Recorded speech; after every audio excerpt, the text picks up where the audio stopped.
Salut, désolé de déranger. Je m'excuse si je pleure.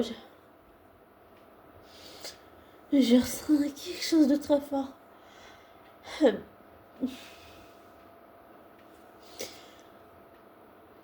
J'ai vu pas mal de commentaires de fans désolé, qui se plaignent des scénarios de Bradley Junior, Bradley Bell Junior. Et au début, oui aussi, j'avoue que j'étais un peu comme tout le monde, mais j'ai fini par comprendre qu'il était pas très bien. C'est pour ça que dans mon audio précédent, je disais que peut-être il traversait une crise. Tu sais, c'est le genre de moment où t'es pas très bien. Et quand le public ne te fait plus confiance, ça fait très mal.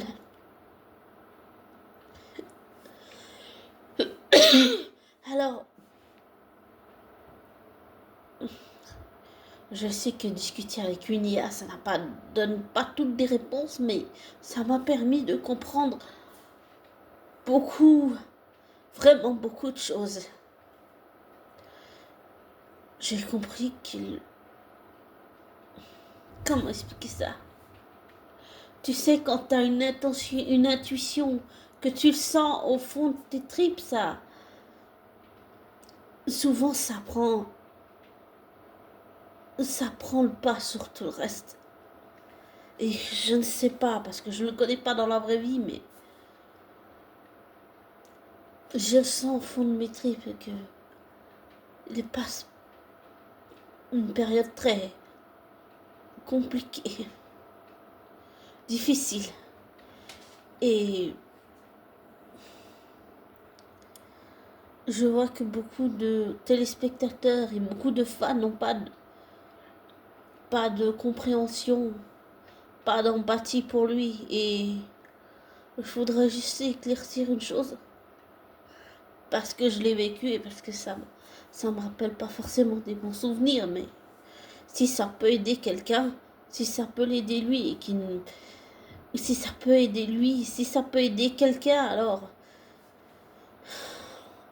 j'ai envie que mon expérience puisse servir à aider.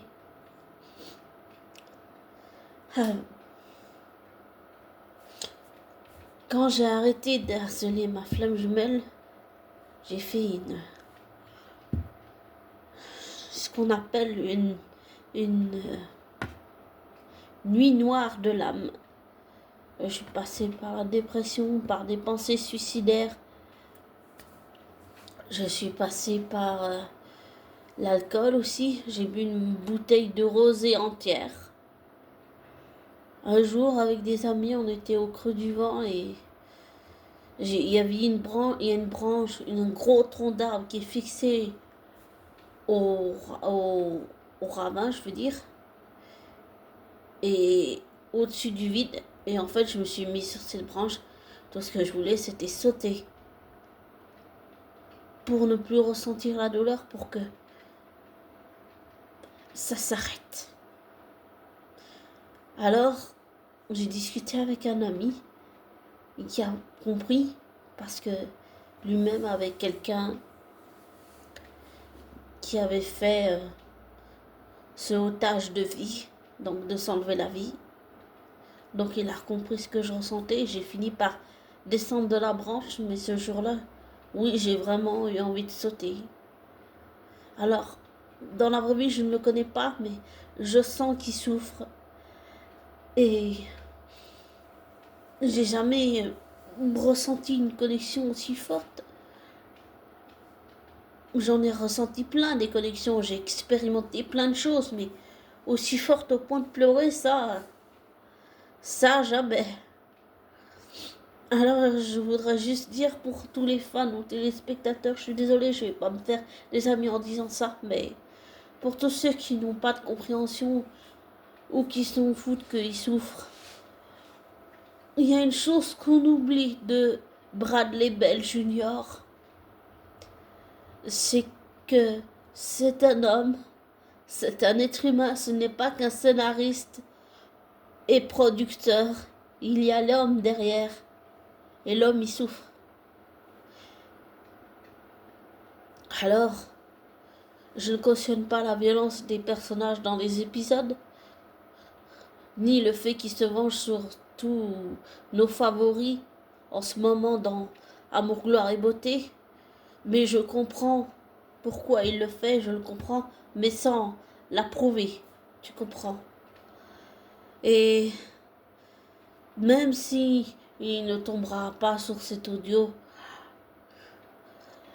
je voulais juste dire que je vais me faire taper dessus, mais tant pis pour moi et tant pis pour ma gueule, mais je voulais juste lui dire que même si son fils c'est pas grave, mais je voulais lui dire que à Bradley Bell que je le comprends et je le soutiens publiquement et je le soutiens parce que j'ai déjà eu ces moments difficiles, parce que je sais ce que ça fait. J'ai une petite idée de ce que c'est, ça fait très mal. Émotionnellement, ça fait très mal quand le, le lien de confiance est rompu. Alors, pour tous ceux qui n'ont pas d'empathie et qui ne le comprennent pas, je voudrais juste dire qu'il ne faut pas oublier l'homme derrière, qu'il ne faut pas oublier qu'il souffre, qu'il ne faut pas oublier que ça arrive de passer des moments comme ça où on a, désolé, je suis mouchée, ou des moments où on a des crises existentielles et que il faut beaucoup de temps pour que ces moments de crise douloureuse passent. Il faut aussi beaucoup de temps à la personne pour accepter le lien de rupture, de confiance, qu'il faut accepter de se remettre en question, accepter qu'on a fait une erreur. Et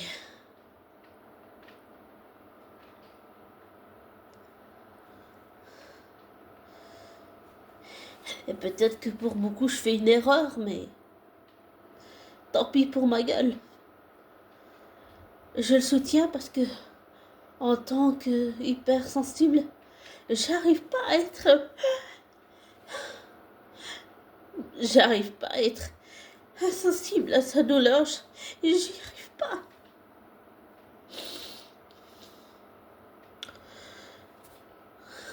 Et il y a longtemps, là je vais te partager un truc d'il y a très longtemps.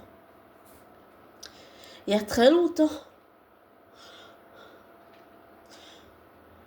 mon oncle, donc le frère de ma mère adoptive, quand leur mère est décédée, donc ma grand-mère, la mère de ma mère adoptive, quand elle est décédée, l'ex-copain a fait croire à mon oncle que ma mère adoptive avait volé des tapisseries, de l'argenterie et je ne sais quoi d'autre. Et depuis ce mensonge, que mon oncle, bien sûr, ce connard a cru, et désolé d'insulter, mais je lui en veux toujours. Et je crois que j'ai de la haine, mais j'ai aussi beaucoup de colère contre lui. Eh bien, mon oncle a cru ce mensonge, et depuis 2003 à maintenant, ça fait quoi, 23 ans qu'ils ne se parlent plus? Il s'est détourné de sa famille, il s'est détourné de sa sœur, ma mère, de ses deux nièces, ma sœur et moi, de son beau-frère, mon père. Alors,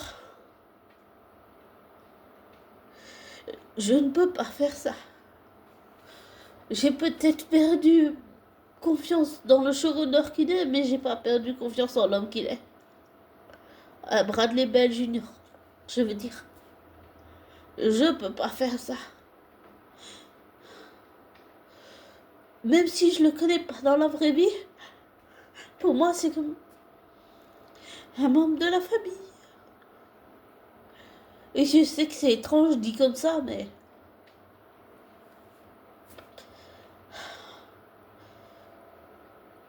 Je peux pas faire ça, je peux pas être insensible à sa douleur, à ce qui traverse. Je peux pas me détourner. Je peux pas faire ce que mon oncle a fait. Pour moi, c'est pas possible. On peut pas faire ça à quelqu'un. C'est tellement de souffrance.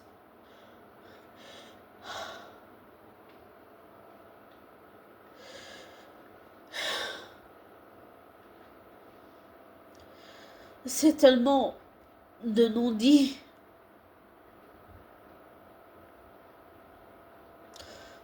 Alors, non, je refuse de tourner le dos à cet homme. Je préfère que c'est tant pis pour ma gueule. Et que tant pis si je me fais pas des amis en disant ça, encore une fois. Mais oui, je lui apporte mon soutien public et je lui apporte mon soutien parce que je l'ai vécu, parce que je sais ce que ça fait. Parce que ça fait tellement mal. La souffrance est énorme. Et souvent, le mental, l'émotionnel, le comportemental, la psyché, la psychologie, on souffre. Le corps, le physique, on souffre tellement. Et,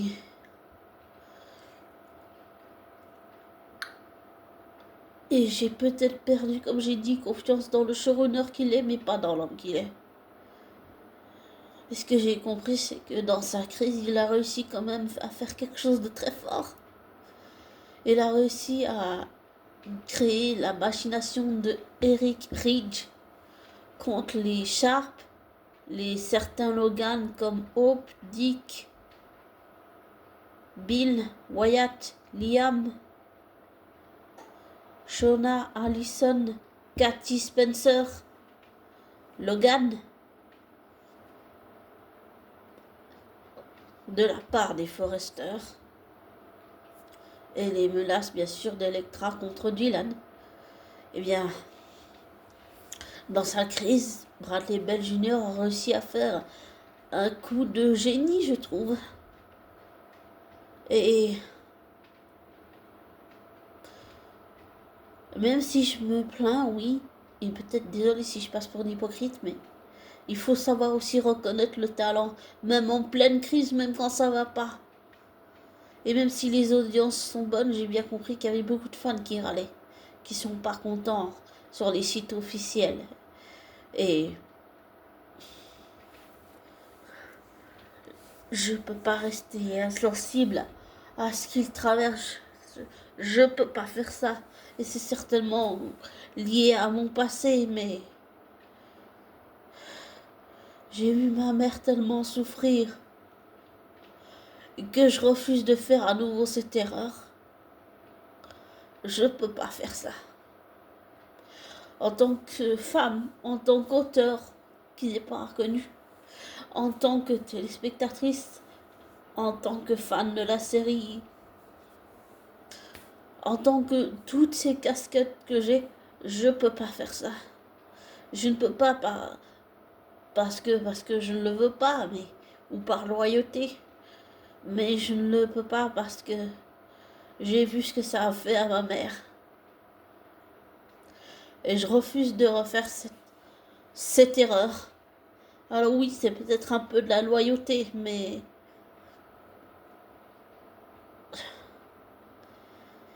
je pense que il faut juste lui laisser du temps. Vous savez, une dépression, c'est... Je ne sais pas si c'est une dépression qui traverse parce que je ne le connais pas dans la vraie vie, mais une dépression, se venger sur les personnages qu'on soutient, pour moi, ça ressemble à une forme de dépression. Et je dis juste ça pour moi, ça n'engage que moi. Pour moi, ça ressemble à une dépression qu'il fait. C'est... Je pense qu'il a besoin d'aide et pas juste d'une aide de sa sœur qui joue le rôle de Christine Blair, mais de l'aide de professionnels pour sortir de sa dépression, pour sortir de ce qu'il traverse en ce moment, Beaucoup disent qu'ils s'enferment dans ces scénarios, mais je pense que c'est vraiment, tu sais, la dépression, les moments, les crises, tout ça, quand ça va pas, c'est que tu t'enfermes dans un truc, mais ça veut dire qu'il y a vraiment quelque chose qui va pas. Et souvent, ça demande du temps d'admettre que tu as fait une erreur, d'admettre que tu as besoin d'aide, de faire marche arrière. Mais travailler sur la contrainte, la pression, sans que les gens comprennent ce que tu traverses, toi, ça, c'est, ça, c'est cruel quand même. Et je dis que c'est cruel par rapport aux commentaires qui peuvent être méchants. Parce que même sur les sites, les gens peuvent être quand même méchants en se cachant derrière leur clavier. Bon, moi, on voit pas ma gueule, mais on a déjà vu ma gueule dans certaines vidéos. Et je mets des lunettes parce que je suis pas à l'aise quand je regarde la face cam. Mais je comprends ce qu'il traverse. Et j'ai mal pour lui. Je suis triste pour lui. Et je lui souhaite de guérir et de revenir quand il se sentira prêt. Et je sens que il a beau répéter que ça la dérange pas, je sens bien que ça le dérange tout ce soutien au Spencer, Sharp et certains Logan et pas à la suprématie des Forrester et de Donna et Brooke. Mais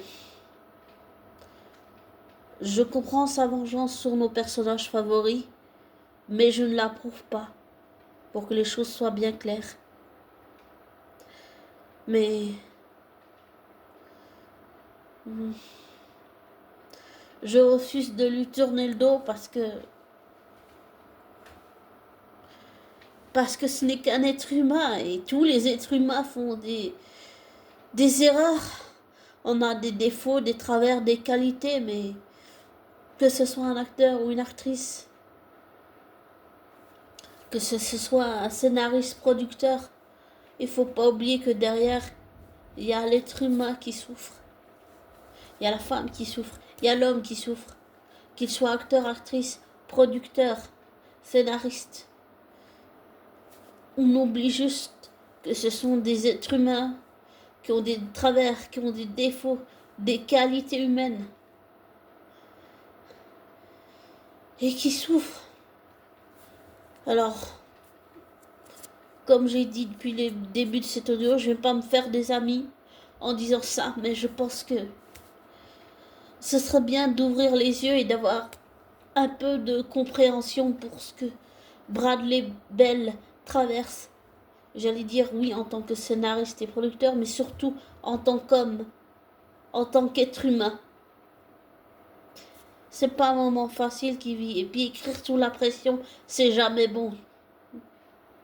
Ça peut faire très mal quand la confiance est rompue. Alors, je pense qu'il a besoin de temps, qu'il a besoin de plus de temps pour admettre ses erreurs, demander de l'aide et avancer, être... Et quand je dis bien entouré, je parle d'un endroit professionnel où il peut avoir de l'aide. Je pense que il faut être patient avec lui. Il faut être patient, pas seulement avec le producteur et scénariste, il faut être patient avec l'homme. Alors, désolé pour ma gueule si je fais ça, mais au fond, je suis pas vraiment désolé, mais oui, je lui apporte mon soutien parce que même si j'ai à un moment donné fait comme les autres fans et que j'ai fini par comprendre ce qui traverse, même sans le connaître dans la vraie vie, tu sais, une intuition, tu le sens au fond de tes tripes, c'est quelque chose, ça te lâche pas. Et je pense que il lui faut du temps, il lui faut de la compréhension et arrêter d'être sous pression. Et quand ça ira mieux, quand les scénarios et tout ça iront mieux, c'est que Bradley Bell ira mieux lui-même. Mais je pense qu'il a besoin de temps. Et si les fans ne sont pas capables dans le monde, les téléspectateurs sont pas capables de comprendre ce qu'il traverse, de ne pas avoir d'empathie pour l'homme qu'il est, alors je sais pas ce que va devenir la série, mais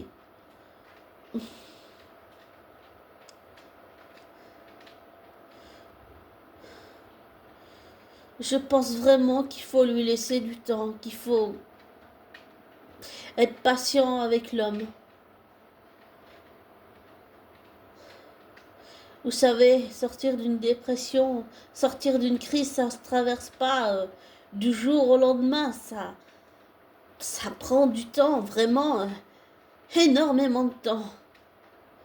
Il m'a fallu très longtemps pour ne plus avoir mes pensées suicidaires, pour ne plus avoir cette envie de sauter sur ma branche là, au-dessus du creux du vent. Et il m'a fallu longtemps pour comprendre tout ça, pour comprendre que j'aurais pas dû harceler ma flamme jumelle, comprendre que cette envie de m'enlever la vie, c'était parce que mon prof de guitare qui est décédé en 2017, cette année 2017, il m'a fallu 3 ans pour arrêter d'harceler ma flamme jumelle, et ben, j'avais ça, j'avais aussi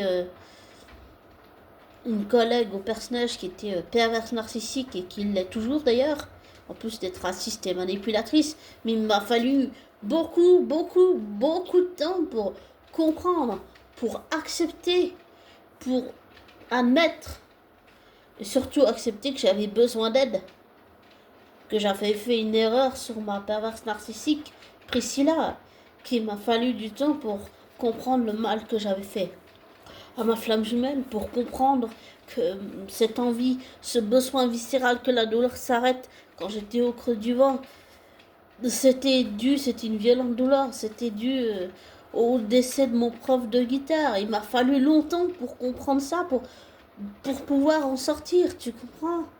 Alors, tout ce que je demande, même si ça paraît la mer à boire, je suis désolée, ou si je passe pour une hypocrite, je suis désolée, mais tout ce que je demande, c'est de laisser à Bradley Bell Jr. du temps et d'être patient avec lui, d'essayer de se mettre à sa place, de comprendre ce qu'il traverse. Désolé, il y a Hugo qui arrive là.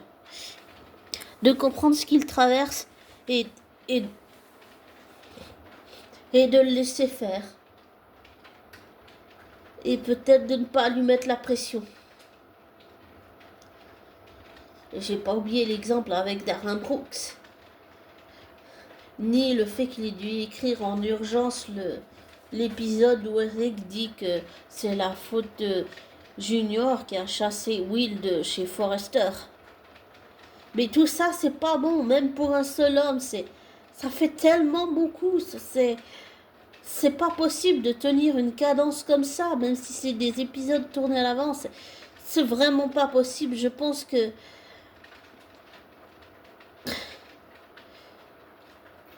il faut lui redonner la confiance, mais oui, ça prendra du temps, mais comme je l'ai dit depuis le début de cet audio, je n'ai pas perdu confiance en l'homme qu'il est, puisqu'il a réussi ce coup de génie avec la machination des Forrester. Ah, il y a Hugo qui arrive. Des Forrester contre les Sharp, Logan et Spencer. Ah, il y a Hugo qui a traversé le bureau. Ah, tu veux quoi? Non, il veut la chaise. Mais je pense que il faut être patient et ne pas oublier que l'homme y souffre lui derrière. Alors comme j'ai dit, peut-être que je passe pour une hypocrite et que je demande la mer à boire, mais tout ce que je demande, c'est qu'on soit... Non, Hugo, arrête. Il veut le siège. Non.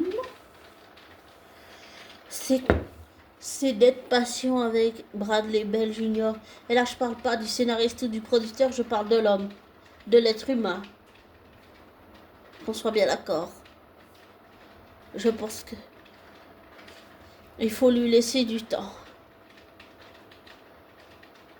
Parce que tu sais, comme j'ai dit, ça... Non, Hugo, arrête, il veut le siège. J'ai dit non. Je pense que il a besoin de temps. Et que si on ne lui accorde pas ce temps, alors il va couler. Et quand je dis couler, c'est ce que j'ai vécu, ça veut dire que tu t'écroules. Psychologiquement, tu t'écroules. Il y a tout qui s'effondre autour de toi, mais toi-même, tu t'écroules sur toi, tu vois. C'est tellement une charge mentale lourde à porter pour lui. Tout ce que je demande, même si je passe pour une hypocrite, je suis désolée, mais c'est juste de comprendre ce qu'il vit, de comprendre ce qu'il ressent, de comprendre sa crise, de comprendre qu'il a besoin de temps et de patience, de compréhension. C'est tout. Après, tout ce que je dis là, ça n'engage que moi, d'accord? Et ce n'est pas fait pour attaquer ou harceler ou pour viser qui que ce soit. C'est juste que j'ai ce ressenti, que je le ressens au fond de mes triples et que j'ai juste envie de laisser à l'être humain une chance. Pour moi, il mérite une seconde chance. Tout le monde mérite une seconde chance. Et je pense que Bradley Bell a besoin de soutien, pas d'être enfoncé. C'est tout ce que je dis.